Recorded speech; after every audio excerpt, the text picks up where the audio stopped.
Okay, so I'm going to go ahead and try this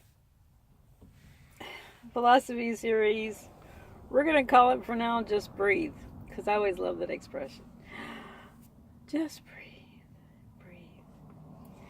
Okay, so there's a lot of thoughts going around right now in my head, so I'm going to start with the one that's most prominent, and that is about games and philosophy. So I addressed this a couple of times in other videos on other websites, but and maybe even here on YouTube because I've done several videos.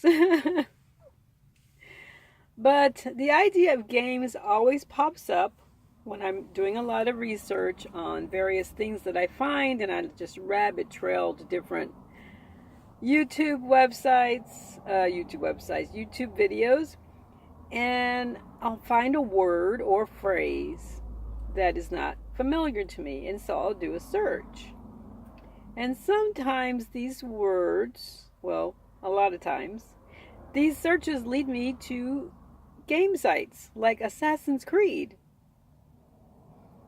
And I want someone to talk to me about this because it is concerning in a way. It happened a couple of days ago. I wish I could think exactly what it was, but it wasn't Assassin's Creed. I'm on a Facebook group about getting our money back from our birth certificate, and the woman was talking about we were dead at sea because our system is actually based on maritime law. Totally not what we're talking about. But what happened is she kept saying, we're dead at sea, we're dead at sea, we have to let them know that we're alive. And I thought, for some reason, it made sense to me, but I don't exactly know why it made sense. And so I did a search. And I searched several times, and it wasn't coming up. And I thought, the phrase sounds familiar. Why is it not coming up?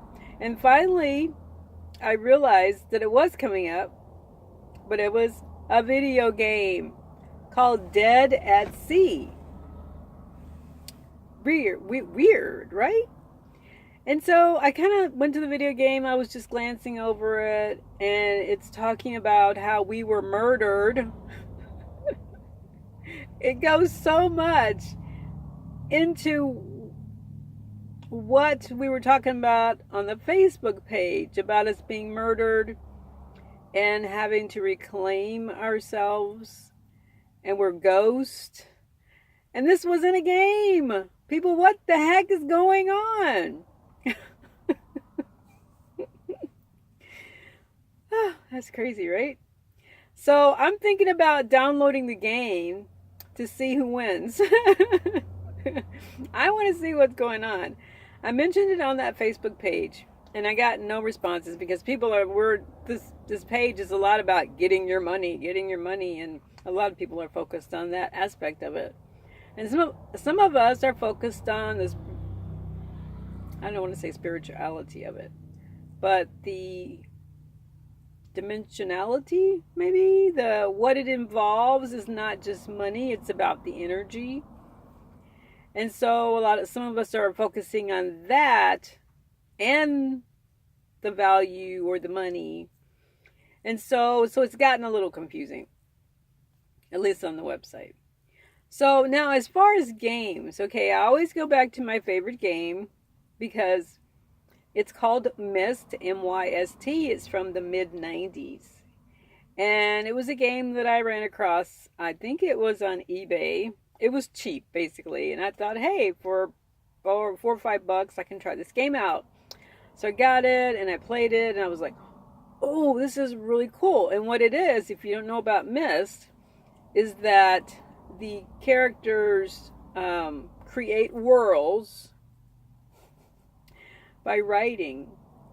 So the literal word becomes real.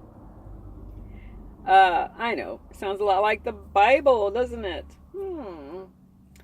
So, but I liked that. I mean, it wasn't violent. It was basically just exploring the worlds, and then you could find find books in a world and then travel to another world.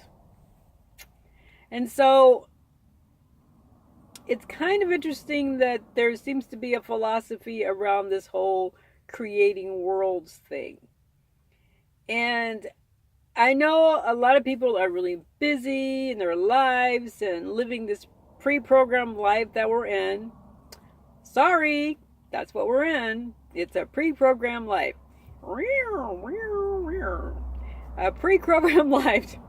We're living someone else's dream, but we're also living our own dream. So it's like Edgar Allan Poe said, we live in a dream within a dream.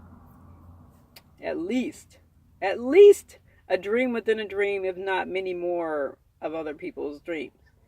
And I know I'm trying not to go too far on that track. Let's just focus on games right now.